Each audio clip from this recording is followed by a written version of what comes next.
So in this interview, I'm going to be talking to Tim Routledge. Tim, why don't you tell us a little bit about yourself, a little bit about your background, your company, and the stuff you do, and then we're going to move on to our conversation. Sure. So my name is Tim Routledge. I'm the Chief Experience Officer of a business called Experience Insight. My background is advertising. Spent a load of years in the dark arts, trying to persuade people to buy things. Got to a point in that career where I wanted to understand more about the science of what was going on in people's minds when they were buying or not buying goods. And that led me to a 2.5-year investigation of neuroscience, psychology, behavioural economics, those kind of things, to try and understand in more detail what was happening, where the science was at that time. And that led me to forming a couple of businesses to investigate that further, and as well as to Experience Insight, the business I now run, which spends its time trying to bring science into business. And just from the point of view of our viewers, you will be able to see the link to Tim's business at the bottom of the page here. So you talk about bringing science to the equation, so to speak. In what way? How does that work? What are you trying to do? Yeah, but very specifically, we're trying to bring objective measurement into customer experience specifically. So my belief is, for too long we've relied on what customers will tell you about an experience as a way of reshaping and building new ones. And that's a notoriously unreliable method, because what science tells us is that unfortunately people don't know their own minds. We don't really know why we do things. We're unclear about what drives our behaviour. So asking us about it is a very poor way of basing improvements. So what we do is step back and we try and measure people's reactions to people's behaviour objectively. And how do you go about measuring people's behaviours? Yeah, so I guess the measurement is relatively straightforward from a scientific point of view, but we link it to a specific kind of theory we have about people's reactions in customer journeys and typical situations, which is this theory called tripping points. Right. Which, if I can elaborate on that, then I'll lead to the... Is that okay? So let's start with tripping points, please. Yeah. So our theory of tripping points is that for every human experience that we go through, there are moments where things happen which are at odds with the expectation that you have. Right. Whenever you experience this mismatch between your expectation and reality, you get what we call a tripping point. Right. And tripping points are very easy to detect from a scientific point of view, because they cause a physiological change in your body. A change in things like your heart rate, something called electrodermal activity, which is actually the electric activity on your skin, the resistance of your skin. Right. And also can be measured with more sophisticated devices like EEG and something called fMRI, which is brain imaging technology. Right. But there are some other very simple things too. You can measure the size of people's pupils, because again, when you have a reaction to a tripping point, you will see that in pupil size, because it causes a shift in people's attention. And you will also see it in things like the way we move. So people's body language and those pieces, and I guess facial expressions, yeah, indeed.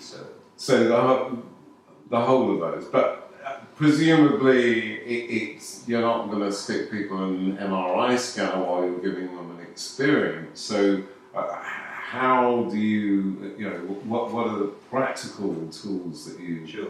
Well, we'd like to do that, if only we could. If only they were more mobile, but because ultimately that would give us the best result. However, you're right, clearly it's not very mobile. But it's very simple to measure things like heart rate, electrodermal activity, to monitor the way that they walk, the way that they talk, to monitor their voice reactions to situations, and the way that their facial expressions change when things happen to them.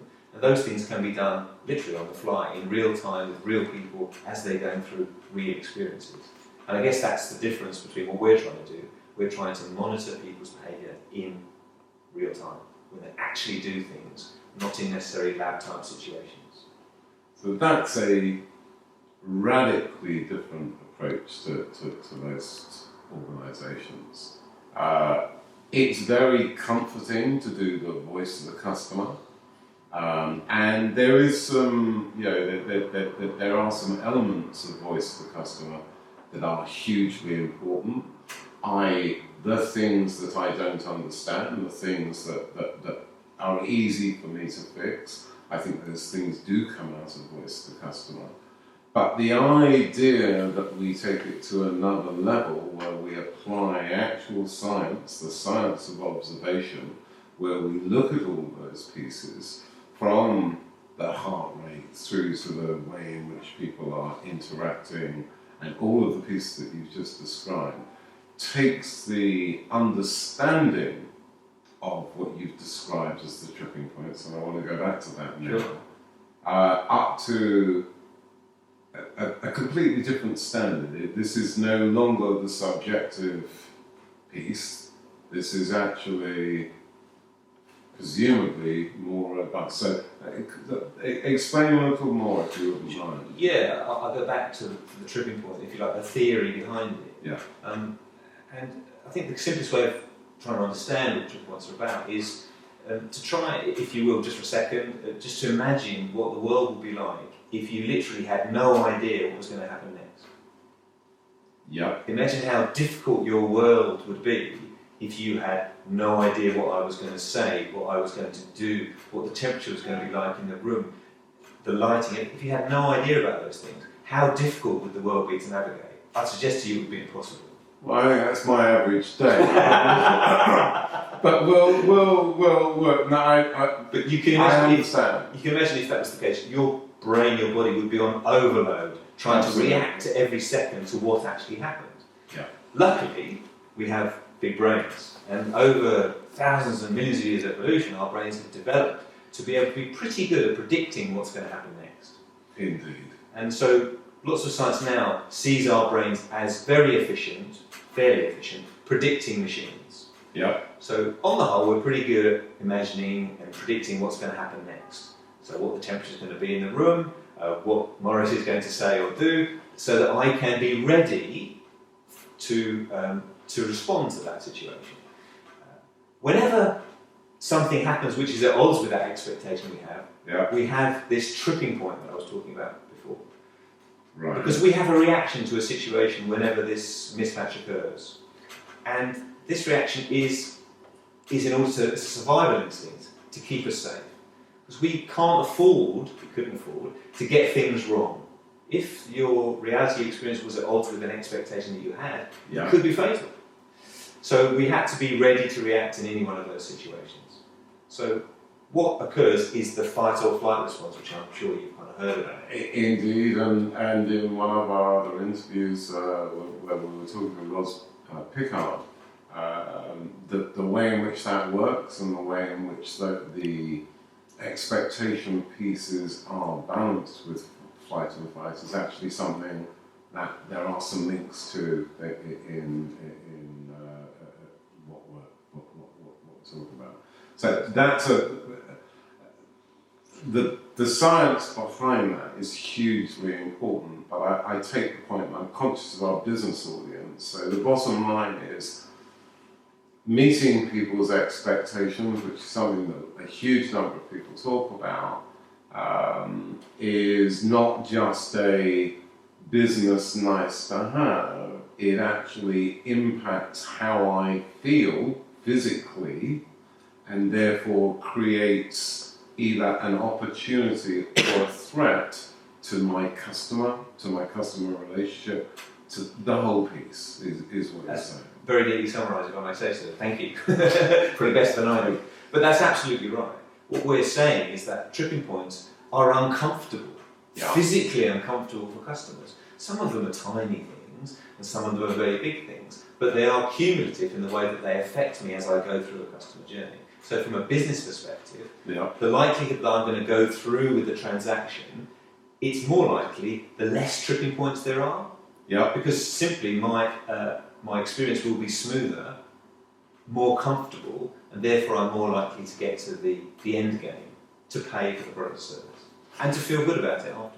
So I want to take you back to this cumulative thing, because one of the links that there is on the website is the link to the nice little animation thing that you've got that talks about those cumulative ones.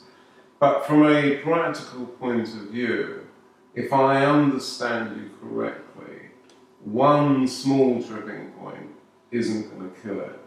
But when there is an accumulation, when one follows another, how does that work? I'm paraphrasing what I've seen, but can you give us some examples? Yes, absolutely. I think we're all pretty clear that if something major happens to us when we go to make a purchase, let's think about buying a car, for example. If you go to a car dealership and you can't physically park your car as you arrive, you're never going to go through with actually the experience itself, because you never get a chance to sit in the showroom to talk to a sales executive. And that's what we call a slap in the face. It's a big tripping point and you never get any further. Yeah. By the same token, there are lots of small things that can happen during the journey. We've actually done some work in the car buying sphere, so we know quite a lot about this. Right. Where you arrive at a car showroom and parking is difficult but not impossible, Yeah. tripping point. You meet a sales executive and they are a bit short with you because they're a bit busy, tripping point. Right. They don't make you a cup of coffee, tripping point. Or you can see how these little things happen that are at odds with my expectation. As they build, they get the tripping points get to a tipping point. And at that point, the discomfort reaches beyond what I'm prepared to tolerate. We talk about tolerance of tripping points. Yeah. That you will then say, this doesn't feel right. And that will be your unconscious reaction. And then consciously, you'll try and fill in the gaps. And you'll say, the reason why I don't feel right is because the price isn't right. Or I'm not sure about the miles per gallon of this car. There's the rational responses, but actually it's the much more subtle unconscious responses to these tripping points, which are things that make you feel uncomfortable and likely to reach that tolerance threshold when you say, you know what, this is not for me. Because effectively what you're saying is there comes a point in the experience where physically I feel I don't want to proceed, and what I will then do is rationalise it, and that actually, in terms of behavioural science, is known as being the way that we work and has been proved by a whole series of studies everywhere from Yale through to universities all around the world have shown that that's what actually happens. So it's quite interesting, though. I think the advertising man in you has gone from tripping point to tipping point quite neatly there. Let me digress slightly. Sure. So,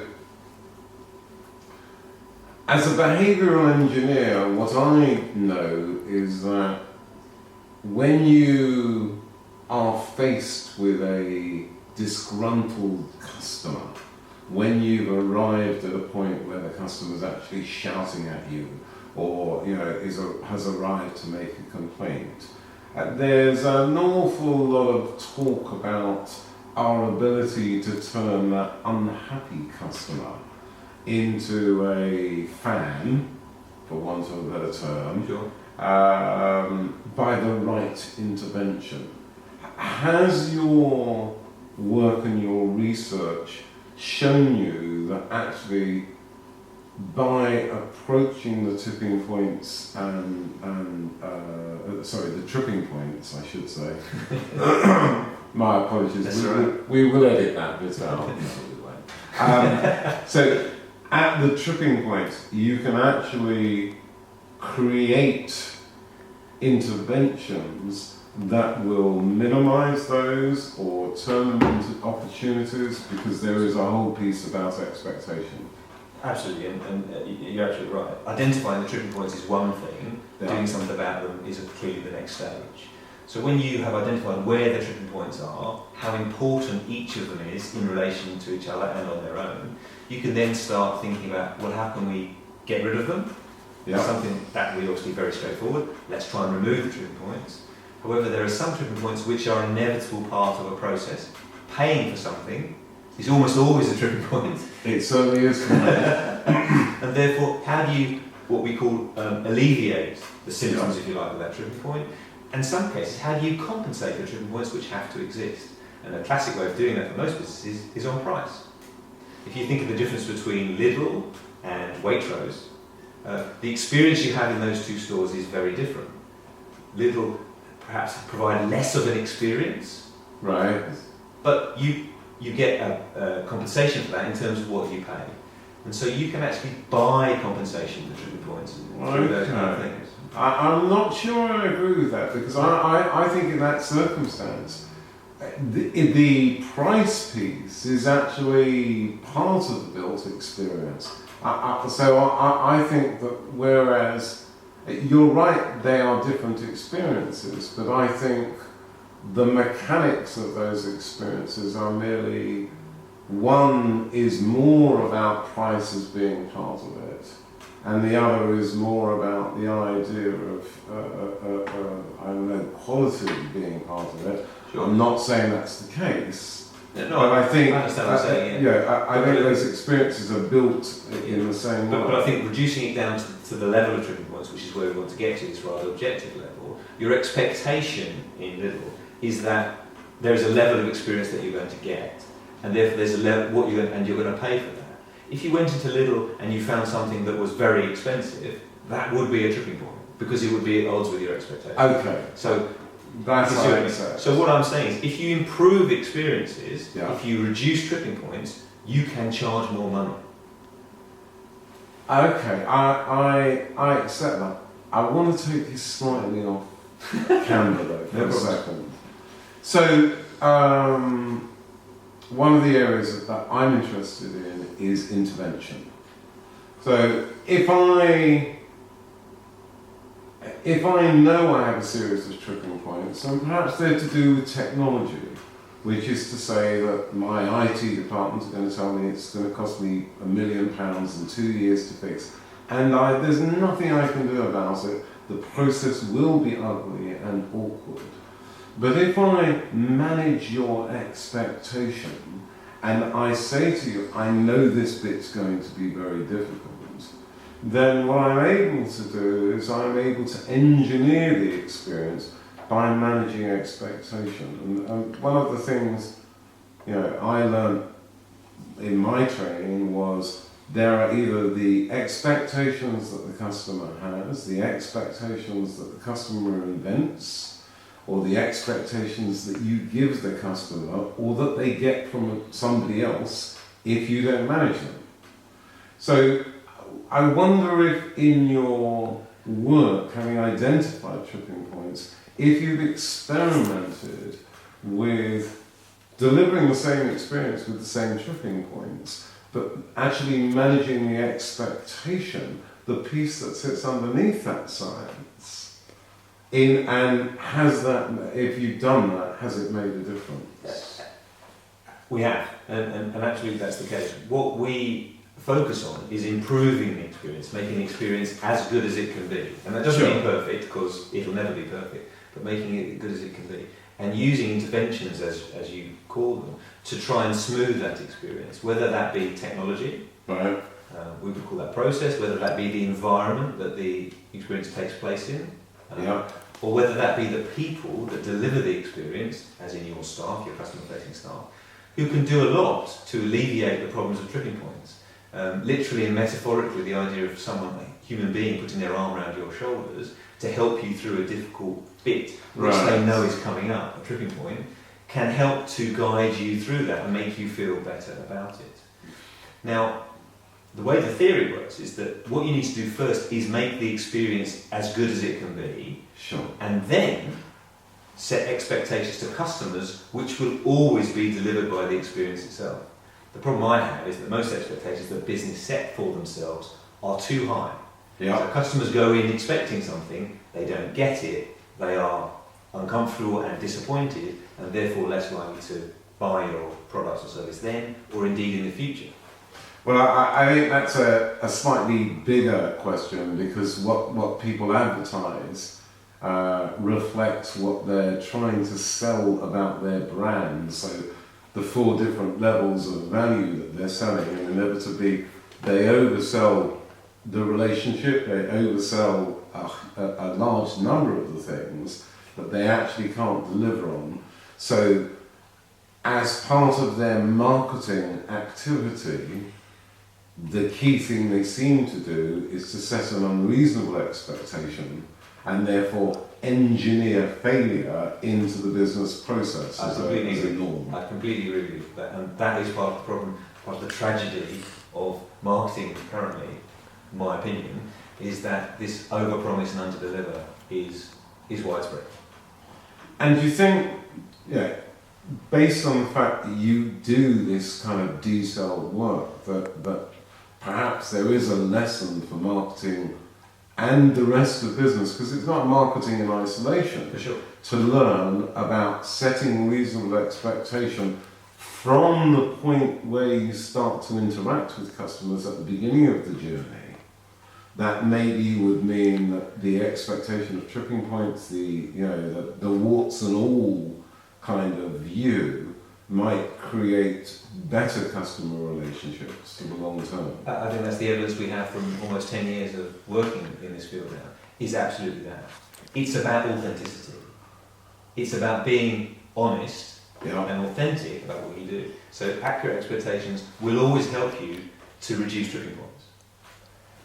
And in some cases, that's an uncomfortable place to be, because we should always try and improve experiences. Yeah. But that's what we talk about, optimising them. Within a budget, whatever you have, a physical place, Sure. you have to deliver experience somewhere. So there are always some parameters, but just don't over-egg it, because that's where you get tripping points, and that's where people drop out of the process. Can you think of an example of an organisation that actually manages that well?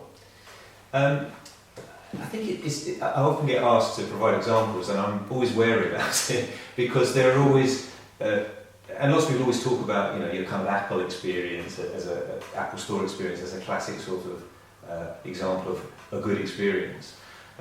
My particular issue with Apple is that if you're not an Apple user, Apple stores are quite scary places to go to. I agree. And there are lots of tripping points for you if you don't know about Apple. And therefore they're not sort of universally appealing to a bunch of people, and they contain tripping points. I think that's a good example. I guess, so I am an Apple user, but I'm also a Windows user. I play with all forms of technology. My personal bugbear with the Apple experience is, although I think technically there's a lot of very good stuff involved in it, there's always too many people. They don't manage customer demand effectively. I think that's a big piece. And I think if I wasn't an Apple user, I'd think I'd stepped onto an alien planet. And I think you're absolutely right about that. I just thought of one example that I could give you, and it's a classic one that everyone knows. If you think of Ron Seal, Right. whose advertising for the last practically 40 years, I believe, has used the same line. It does what it says on the tin. And that's continued to be successful for that business because that's what it is. They just talk about exactly what their product is. Now, I know we talk about marketing necessarily rather than experience. Sure. But people's actual experience of it is, here's a product that is supposed to keep my door waterproof, and it does. And that's all they're telling me. They're not going to tell me it's going to change my life. It's going to make me a better person. They're just saying that's what it does. And as long as your experience of the product is exactly that, you will be fine. No tripping points, successful commercial delivery. I guess the one that comes to my mind when you mention that is probably one of my least favourite, which is Ryanair.